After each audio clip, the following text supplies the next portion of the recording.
Tokyo, 6 years after the Second World War. The Japanese people, thousands of them, gathered to wish Godspeed to the man who directed the American occupation of their country for nearly 6 years. After the formal ceremonies, Japanese and other dignitaries gathered to pay their respects to their one-time foe and sincere friend. On the eve of Japan's regaining its independence, General Douglas MacArthur is recalled. Japan's occupation by a foreign power is almost over.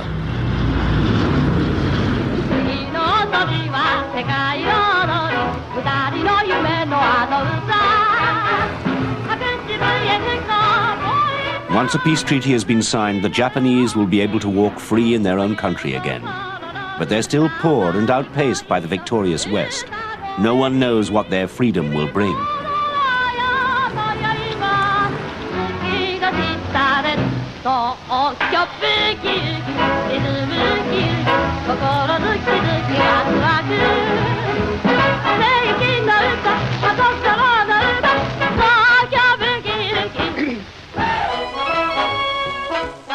The Japanese are about to astonish the world. They'll be the first Asian people to catch up with Western countries that once scorned them. And as Japan's example is followed by South Korea and then others around the Pacific, the miracle of high-speed growth will change the lives of millions.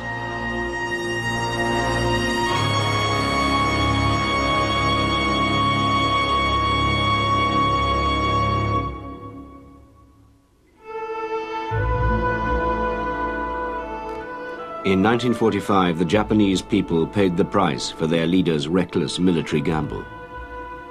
Their aggressive war, which had brought suffering and ruin to much of the rest of Asia, had ended with the destruction of their own cities and a humiliating defeat.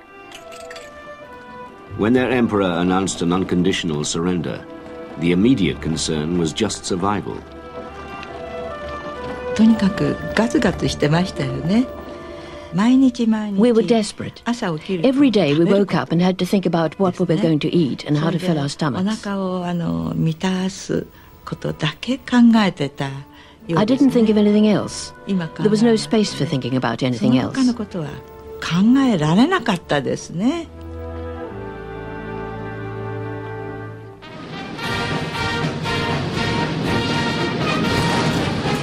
Thousands of American troops landed south of Tokyo.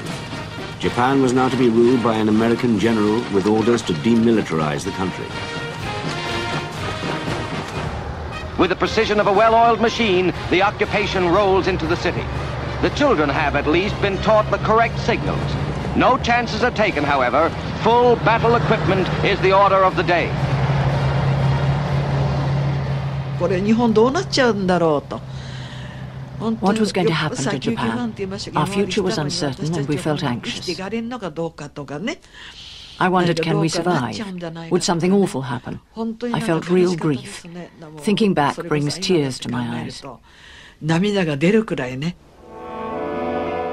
To the Allies, their victory seemed to prove the superiority of the West over the one Asian country that had tried to industrialize and challenge them.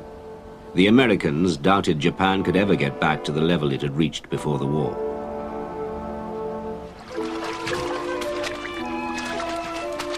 Meantime, Japan's survival depended on its farmers' ability to grow food the country could no longer afford to import.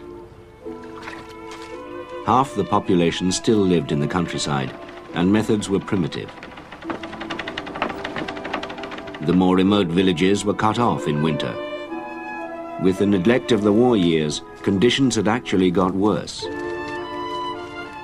Miyoshi Oba was a health worker in northern Japan. People used the river for everything, even though it was very insanitary.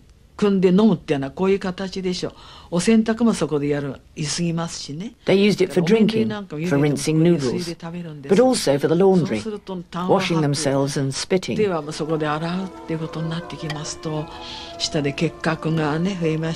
As a result of these conditions, diseases like tuberculosis and dysentery spread.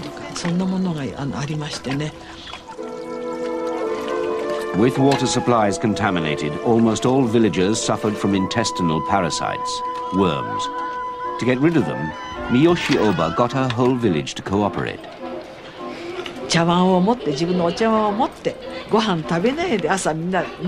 We asked all the villagers to bring a cup before breakfast and drink the medicine.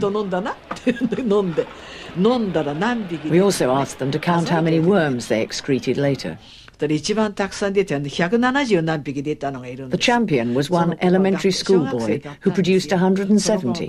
He marched in with the worms hanging on a long pole. I got this many, he said. The worms were wriggling around like this. It was quite sickening.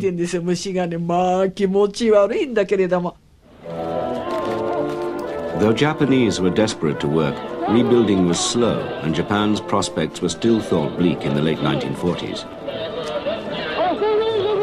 Unemployment was high, the country had few foreign earnings, and inflation sent prices up 1,200% in 4 years.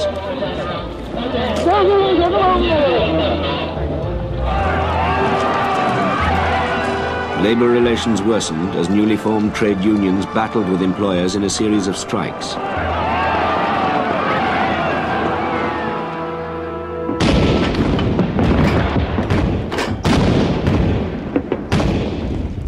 In a cruel irony, it was another war in Asia that speeded Japan's revival. In 1950, the Americans came to help South Korea when it was invaded by the Communist North. Reinforcements are pouring ashore to bolster hard-pressed Yanks and South Koreans. Vitally needed guns and supplies follow in a conflict in which supplies may well tell the story. Only 120 miles away, Japan was the nearest source of those supplies. Suddenly, the Japanese had work again.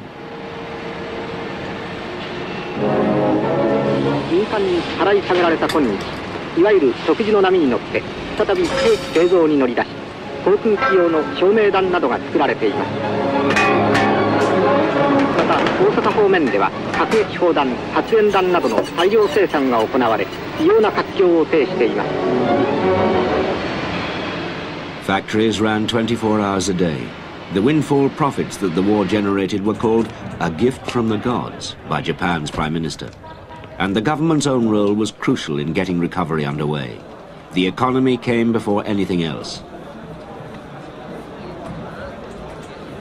Using tight controls, ministries guided scarce funds and effort to where they were needed.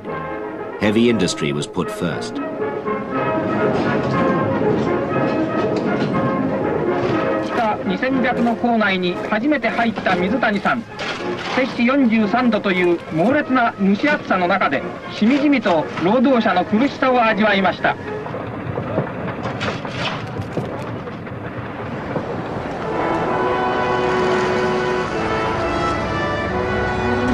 The government gave special priority to shipbuilding. Japanese engineers studied how the Americans had mass-produced cargo ships during the war. Then they copied them, prefabricating ships section by section.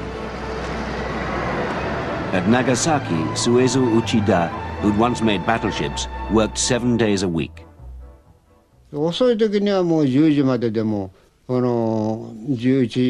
Sometimes I work very late, up to 10 or 11 o'clock at night.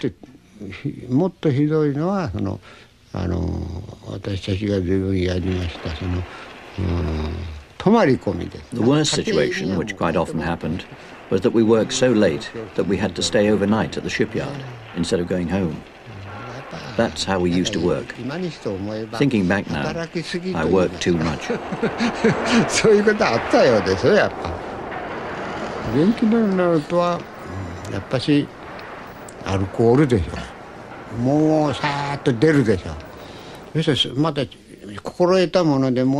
My source of energy was alcohol.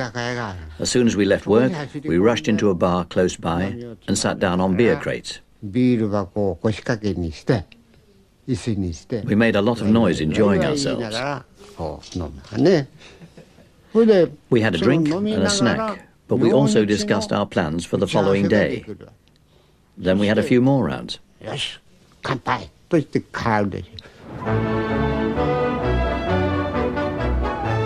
Wages were low and their ships were cheap. With the new methods, the Japanese could build ships in 7 months that took up to 2 years in the West. foreign orders poured in, and shipbuilding became Japan's first post-war success story.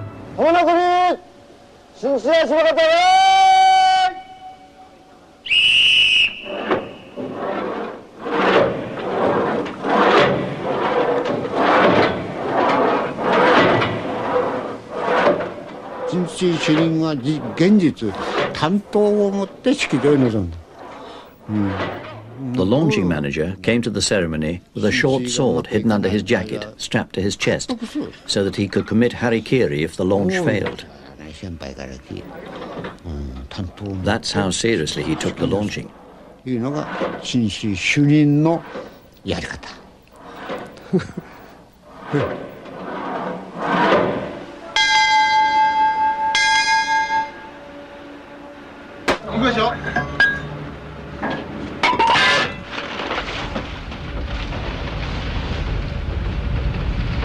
At the end of the 1950s, Japan overtook Britain to become the biggest shipbuilder in the world.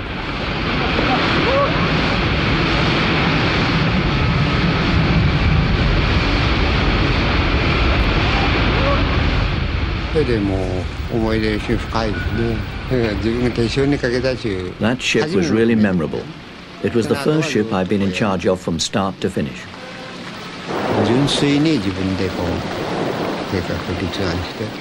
The responsibility was all mine. I'd done it. I had a great feeling of accomplishment.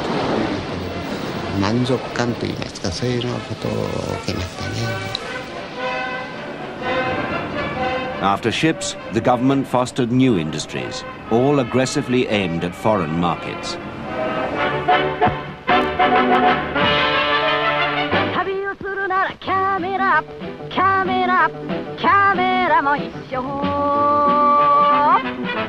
Their cameras took the lead from the Germans.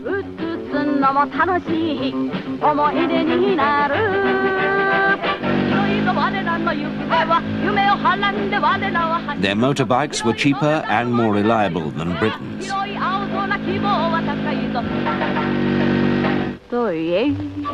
Made in Nippon, Nippon,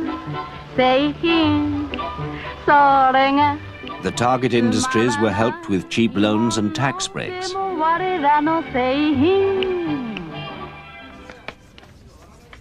The high standard of Japanese education helped industry too. With their traditional teaching methods, the schools turned out children who were numerate and used to working together as a group in a disciplined way.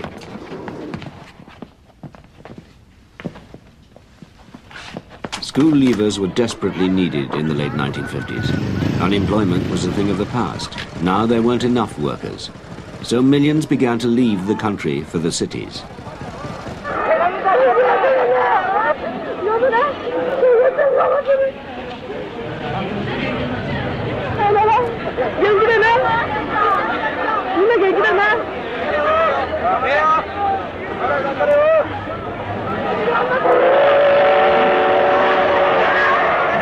The same scenes were repeated at country stations all over Japan.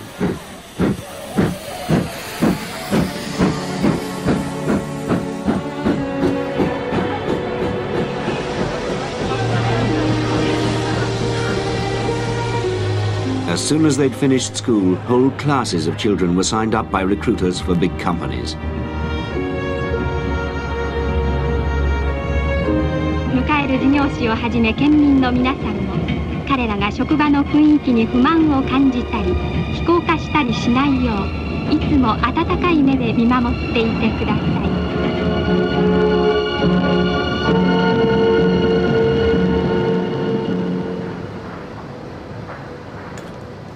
The diligent and adaptable new workers were told their jobs were secure.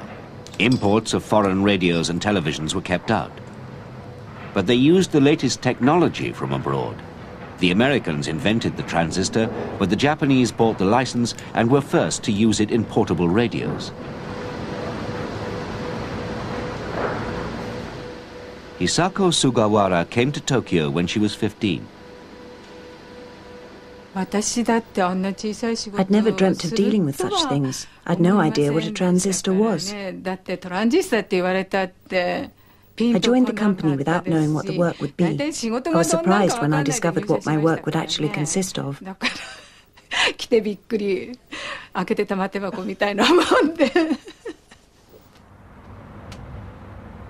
Hisako Sugawara lived in a hostel with 1,200 other girls. Hundreds of miles from home, they were totally reliant on the company. 4 girls shared each room with little space. When we talked together, we sat around a table between our beds and had tea and rice crackers. The bed was just for sleeping and reading.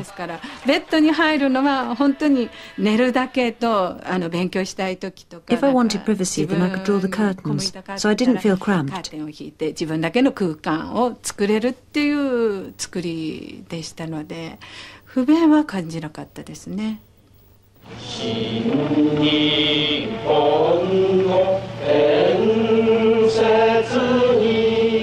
The paternalism of large companies and the promise of jobs for life ensured commitment.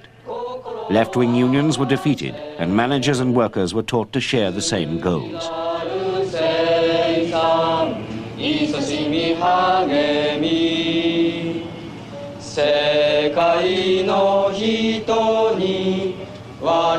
And though the concentration on economic growth continued, workers started to get more for themselves.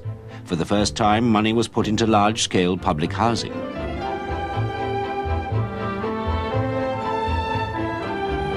The flats were so much in demand, they had to be awarded by lottery. After 18 applications, Taisuke Sato, his wife and their 2 children were overjoyed when they were finally awarded a flat. Now they could leave their cramped tenement where they'd had no plumbing and had to use the public bathhouse.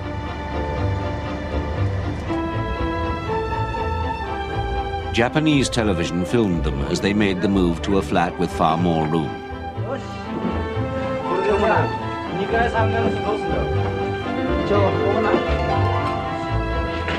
The Satos were to stay there for 30 years.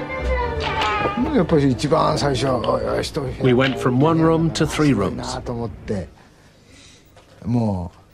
I was so impressed by the space.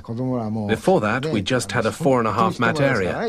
Our new flat was also good for the children, and we had a bathroom as well.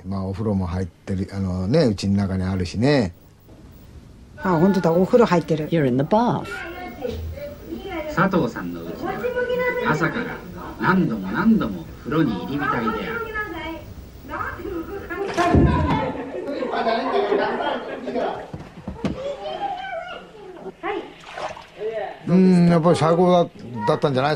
The greatest thing was I had my own bath in my own flat. Although it was small, I could relax in it, and it gave me a wonderful feeling.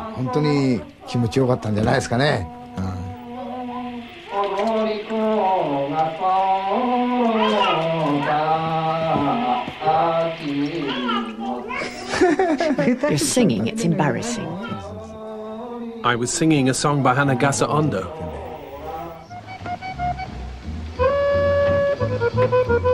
Soon the conveniences they knew the Americans had enjoyed for years were going into Japanese homes.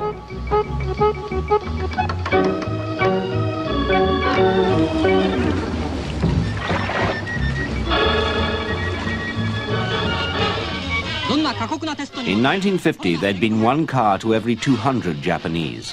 By the early 1960s, there was 1 car to every 15 people.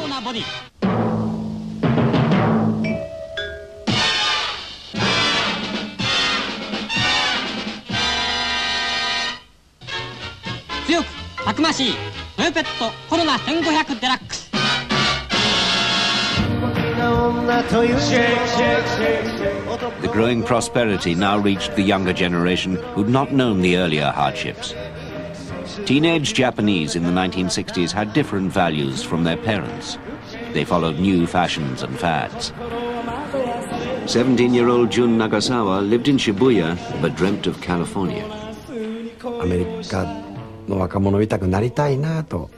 I longed to be an American.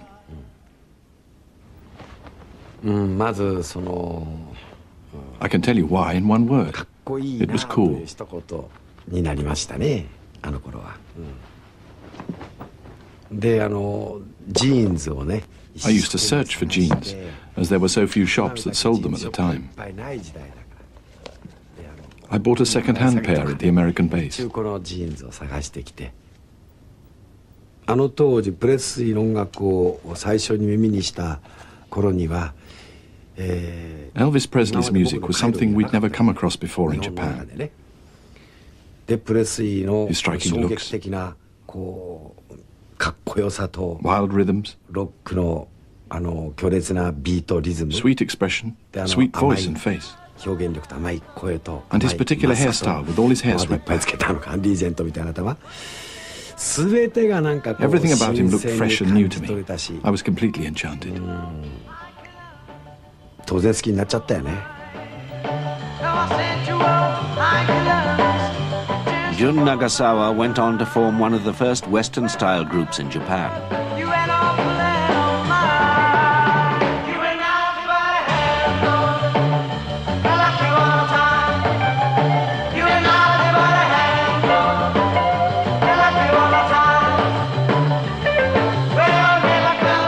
If their music was freer, most young Japanese still towed the line when they started work.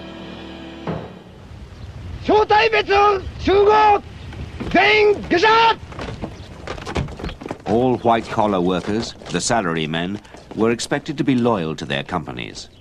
But some managers took this to special lengths. 会長殿に対し敬礼。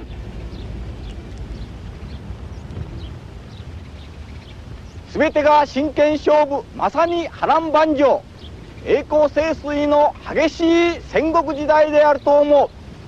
諸君たちは入社以来経営者の卵として準備を重ねている以上、いくら疲れていても足を引きずってはいけない。常に歩調を正しく歩かなければならない。 Kinnojo Abe was part of a Tokyo bed company's elite sales force. ベッドっていうのは洋風のね。Bed symbolized the Western style of life. We called our company France Bed. It sounded fashionable and reminded people how they could dream of being Western. The bed salesman traveled to small villages and tried to persuade country people to give up sleeping on mattresses on the floor, as they'd always done. こういうのはあれですか、お使いになってみたことありますか？まだ使ってないですけどね。これからもうね、お使いになりたいですよ。まあ気持ちはあります。ああ、そうですか。生活に追われとるとね。でも奥さん、まあこのね、カニもたくさん取れたようですね。カニが取れましたかちゃんと。でも奥さんね、こういうものお使いになってね、品質から生まれてくるんですよ。ね、いろんな。だから奥さんこういうのぜひね。ベッドの生活はいいと。いいことになると思います。Our message was beds are better, so stop using futons. 日本のね、布団をやめなさいと。Futons are insanitary. ね、しかもゴミの溜まったところでね。At floor level it was dirty and the air was bad. 空気を吸って寝るなんて。それも30センチか40センチの上のね。But 30 centimeters above on a bed, the air was fresh and it was more comfortable. 寝た方がいいし空気を吸ってね。そういうことなんですね。It was like a dream. それがやはり夢なんです。The same relentless pressure for change affected every part of traditional life.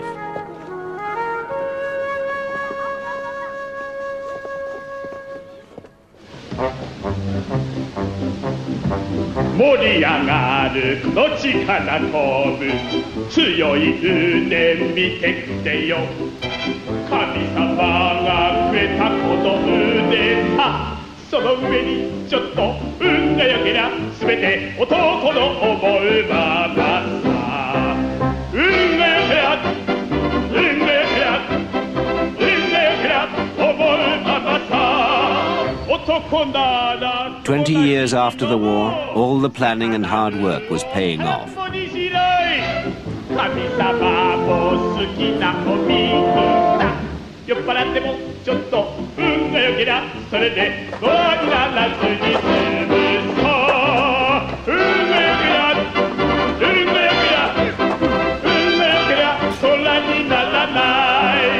一度だけの人生気の向くままに好きなこと一目惚れした彼女にも目尻など下げちゃダメ知らぬ顔冷たいそぶりわかるだろちょっと運が良けりゃ逆に向こうからのぼせてくる運が良けりゃ運が良けりゃ運が良けりゃただのただよ運が良けりゃ幸せなご機嫌だ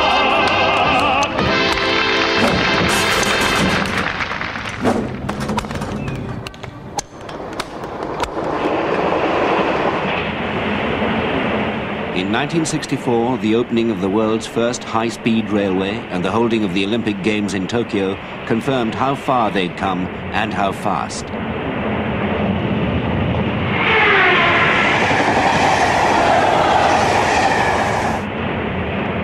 Though their recovery had been skillfully directed from the top, there'd been a consensus that the economy had to come first.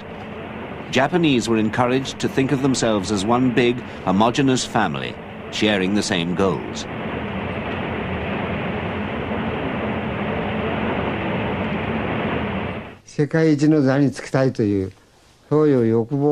We had a strong desire to be number one in the world.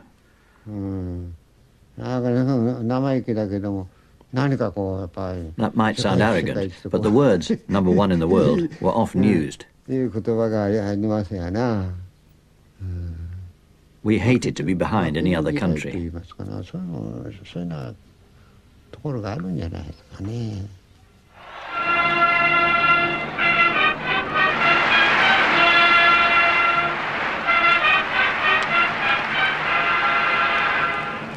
第18回近代オリンピアードを祝い、ここにオリンピック東京大会の開会を宣言します。The same emperor who denounced Japan's surrender in 1945 welcomed the world to a new democratic Japan.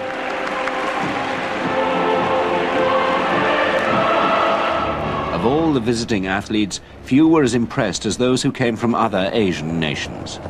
The South Koreans arrived with a team of 200. Their own country, though Japan's closest neighbor, was still living in a different era. The son of a peasant who grew bean sprouts, Jang Chan's son was one of the wrestlers. I was a country boy, and I was arriving in Tokyo for the first time. It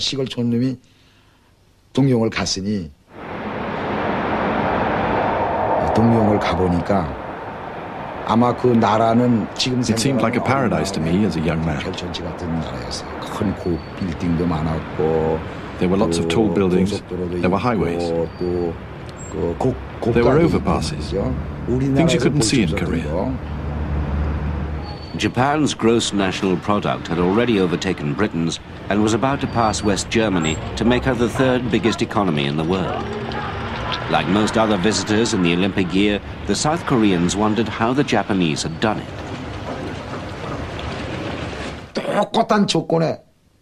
We had the same circumstances.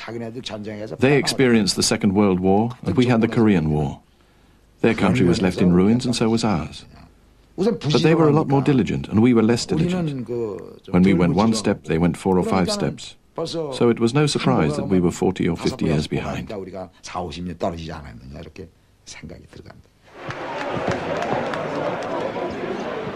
Because their country had been a Japanese colony, the Koreans had no liking for the Japanese. This gave a special edge when Chang reached the final. I had to win because I was up against the Japanese. I wanted to achieve a miracle, but I lost by 1 point.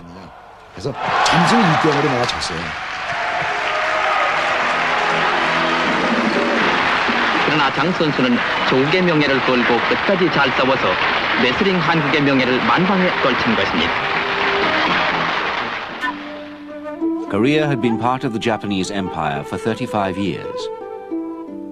But liberation from Japanese rule in 1945 didn't bring the better life they'd hoped for. The country had been split into two, a communist regime in the north and an American-backed government in the south.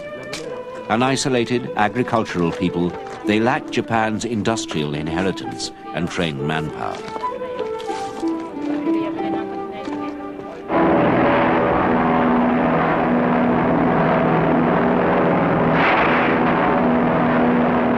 Then, in 1950, they were swept into a civil war between North and South. While the Japanese had made money from their neighbors' war, the Koreans suffered on a massive scale. 3 million were killed.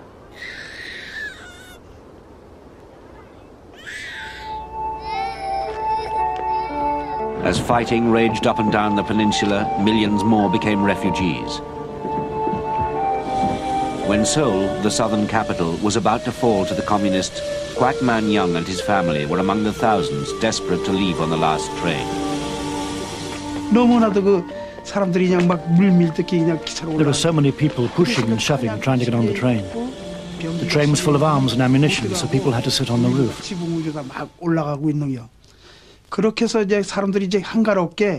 While we were trying to climb on, we heard 2 or 3 North Korean shells go off. The situation became chaotic.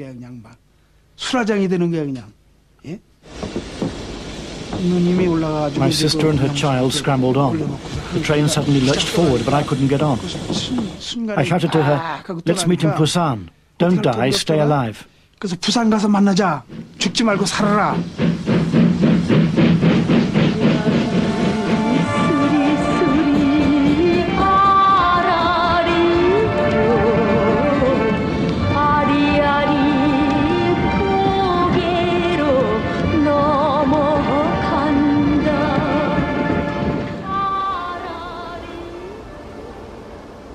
At the end of the war, the two sides were left almost precisely where they began, and much of the country had been destroyed.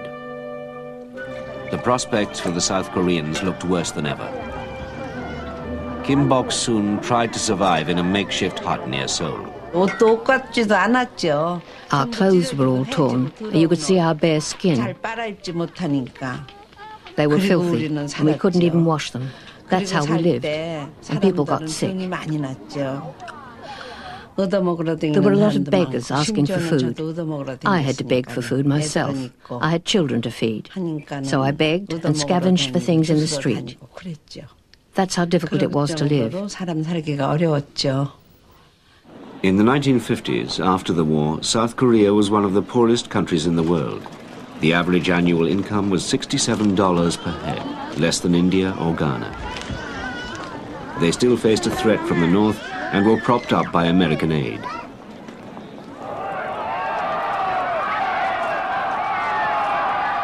Business and politics were corrupt, and the country lurched from crisis to crisis. But South Koreans were about to be thrown into changes far more rapid and convulsive than anything Japan had lived through.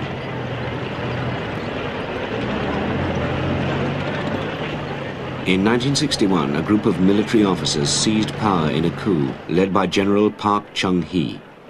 Korea's new dictator promised a period of tough authoritarian rule which would strengthen the country against the north and restore national pride. As part of an early campaign against decadent habits, 4,000 young men were arrested for being hooligans. Their hair was cut to a length more fitting to a new mood of austerity.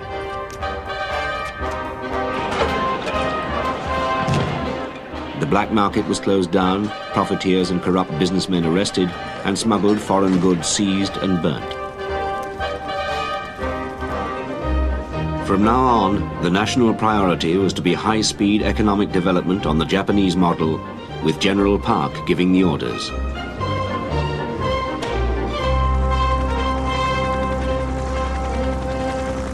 대통령은 주원 건설부 장관을 대동 헬리콥터를 타고 경부 고속도로의 노선 확정 지역을 시설했습니다.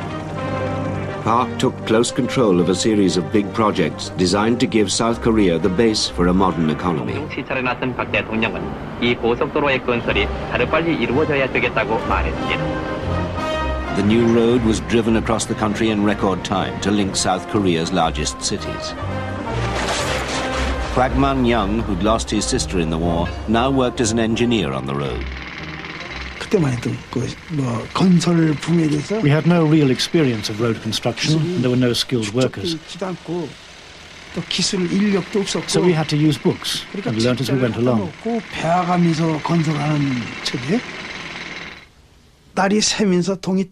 We worked from dawn to dusk, and after the sun went down, we carried on working until midnight. Then, at midnight, we had to study the new machinery and the plans.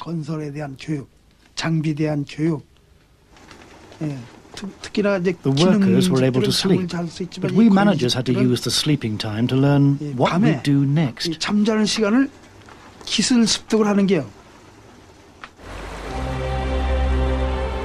Even more than in Japan, the government told businessmen what kind of factories were to be built and where. The pride of the new Korea was to be a huge steelworks. Park said steel is national power. Workers were allowed no excuses. I went to my boss and said, we can't work because we don't have tools.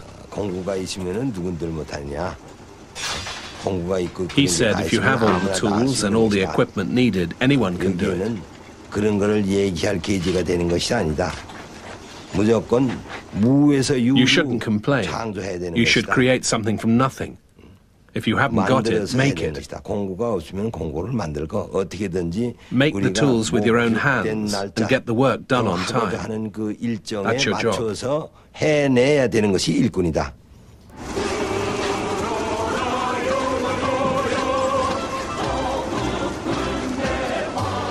A workforce of tens of thousands was commanded by a former general with a can-do military approach. If the workmanship fell below standard, he had it blown up.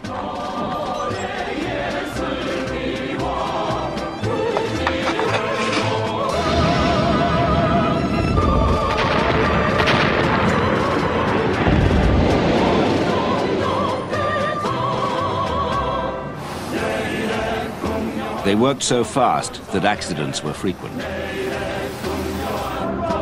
As part of reparations for her colonial rule, Japan supplied much of the money, the machinery, and sent technicians. The Japanese were impressed with the Koreans. They were surprised that we could get things done much faster and shorten the work period. They said that we Koreans had the human qualities to create a miracle. In one leap, the Koreans had gone from making no steel at all to having one of the most modern plants anywhere with a huge capacity.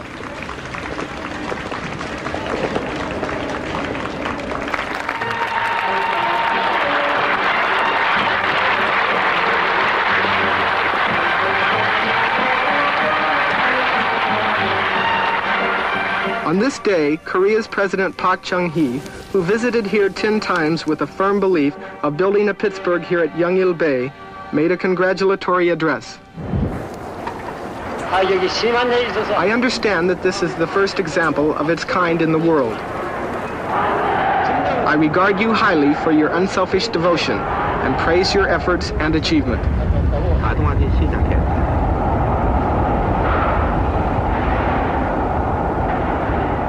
They used their steel to start a new shipbuilding industry to challenge Japan's, and then to make their own cars.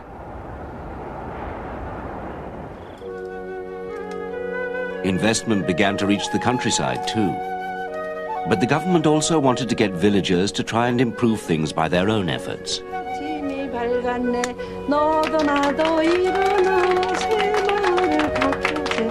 살기 좋은 내 마을 우리 힘으로 가꾸세 좁은 집도 없애고 마을 길도 넓히고 푸른 동산 만들어 알뜰 살뜰 다듬세 살기 좋은 내 마을 우리 힘으로 가꾸세. A national new community movement was launched. Villagers had to give their time to public works for no pay. The government said all thatched roofs should be removed because they leaked, attracted insects, and had to be rethatched each year. All over Korea, thatch was replaced with tiles.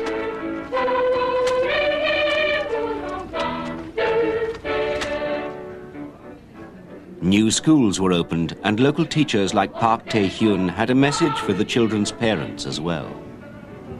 The important thing was not to hand down poverty to your children. You can't think of poverty as your destiny.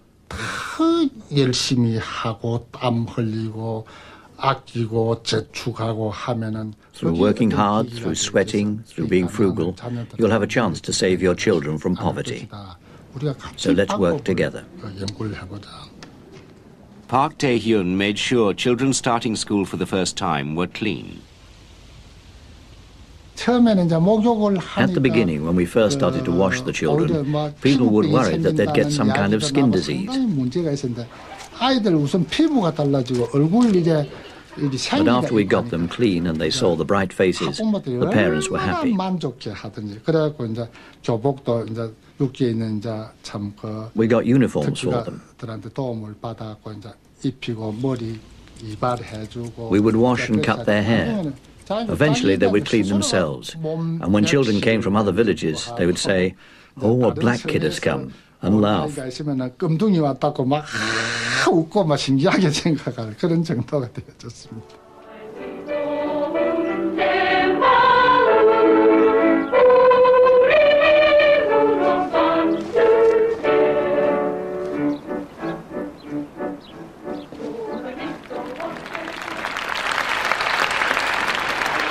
President Park's leadership became a cult, and his reforms were put through with ruthless efficiency.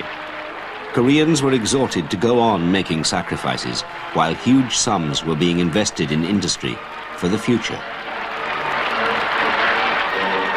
부지런하고 자존심이 강하고 서로 협동을 해서 서로 도와서 땀을 흘려가면서 나도 잘 살고 우리 이웃도 잘 살고 우리 고장도 잘 살고 우리 나라도 잘 사는 그런 사회를 만들어야 되겠다. 이것이 진짜 잘 사는 것이다. Wages were kept down. Free trade unions couldn't operate. In thousands of noisy, ill-ventilated sweatshops, Korean workers toiled long hours a day making shoes, textiles or wigs for export.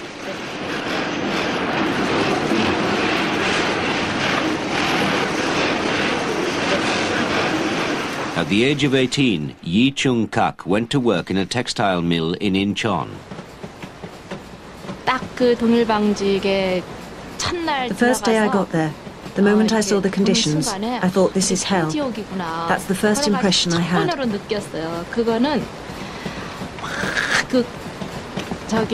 There were huge machines as big as houses, and there were a lot of them. There was so much noise you couldn't hear anything. We pulled thread out of cotton, which created so much dust we couldn't see each other. This was hell, and I felt really bottled up inside.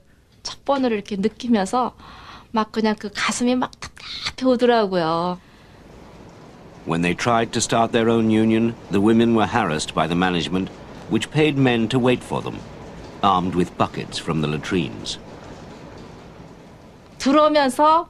The men brought in buckets full of excrement and said, "Let's see if you're going to vote, you women." And so you can see they've thrown it everywhere here. The workers would come into the office to vote, and they said, "Why don't you try some shit?"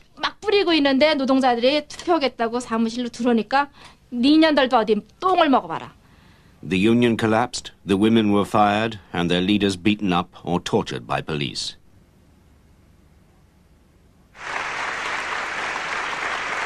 Park's political opponents were imprisoned and sometimes killed. He was widely hated and survived several assassination attempts. 다시 한번 강조하면서 우리가 그동안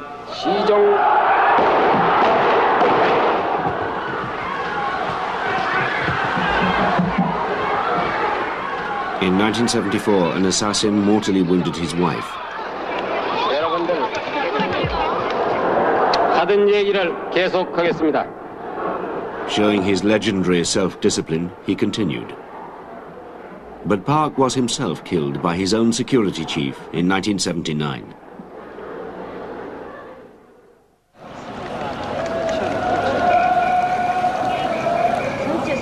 Though another general took over, it was increasingly hard to maintain the same dictatorial grip with which the miracle had begun. Industrial workers mounted strikes demanding huge pay rises. Students fought with police.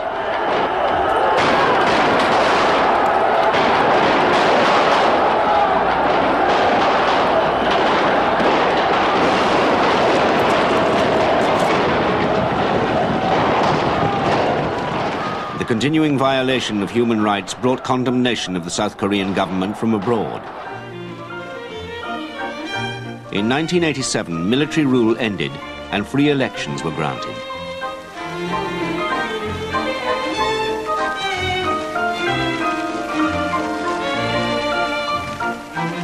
In the late 1980s, South Korean workers finally got a bigger share of the nation's new wealth in their own pockets. Wages began to catch up with European levels. Real earnings doubled over 10 years.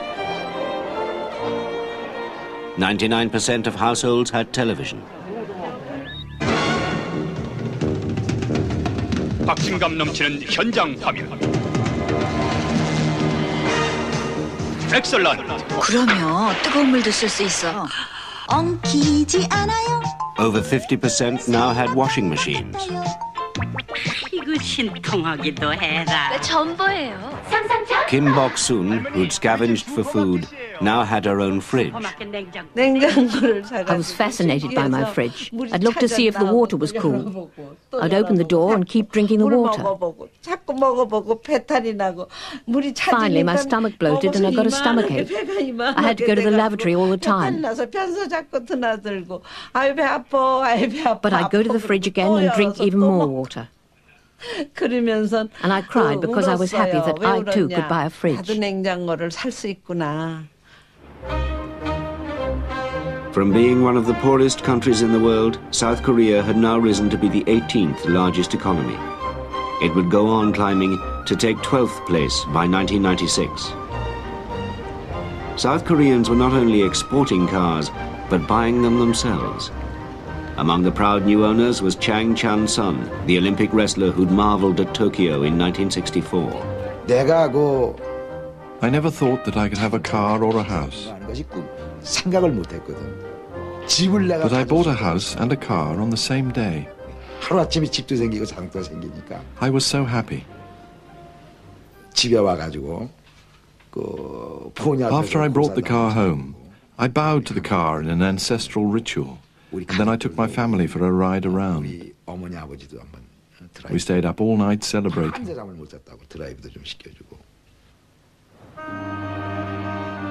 The shadow of a divided country and separated families hung over the new prosperity. But it was now possible to use television to help people who'd lost contact with relatives during the war.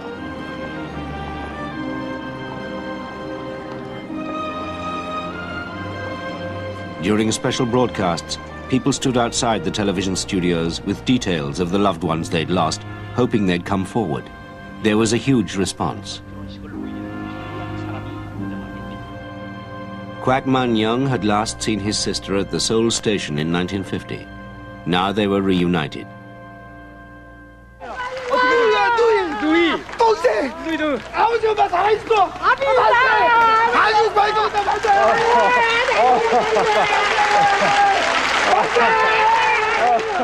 She'd been working as a laundress at the other end of the country.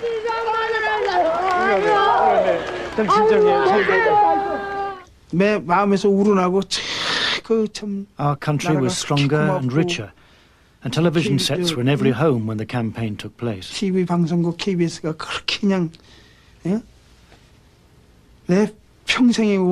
And because I found my sister so soon after the campaign started, I felt thankful to our country for granting my lifelong wish.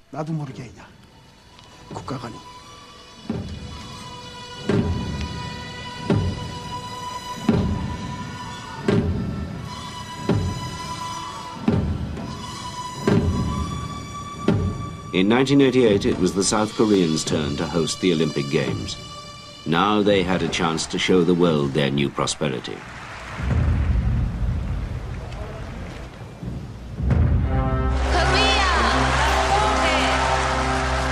The South Koreans knew the high price that had been paid for their success. But in the Olympic glow, their own achievement still amazed them.